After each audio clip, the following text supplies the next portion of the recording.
Hello everybody. Today we are going to be teaching you how to make photorealistic drawings in MS Paint. First, what you're going to want to do is select your brush. First what you're going to want to do is know what you're trying to draw. Then open MS Paint, but select the brush. Standard brush will be fine, but they have options if you want it to look different. Select your color. We are going to be doing a mountainous backdrop. First, you're going to want to get the basic sketch out. Them some good mountains. Get some large airbrush. Yep. We're going to paint on some grass and trees and shit, because everyone knows mountains are pretty cool and they're covered in stuff like that. And if you're feeling fancy, you can get a nice blue color, go back to the brush, and draw a river.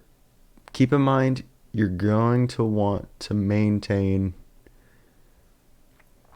a sense of depth.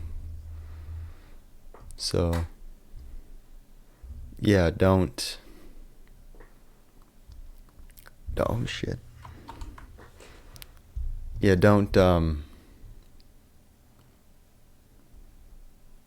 make it all the same width, or it won't look as good. Oh.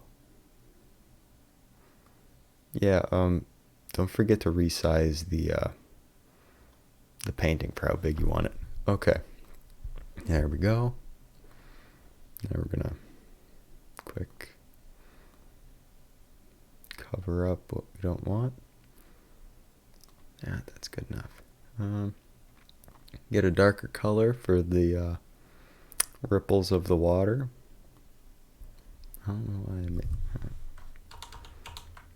What you're going to want to do is make the ripples go with the water, so then it gives the illusion of movement. And then go back to your green, finish the airbrushing on the other side. And at this point, there's your rough sketch. Now, what you're going to do is you're going to take the pencil tool, draw like that, do another squiggle, and boom, there's your photorealistic drawing. I hope this tutorial is helpful. If you did enjoy, like and subscribe. Comment down below what your favorite part was. Until next time, this has been Art Tips with Ryan.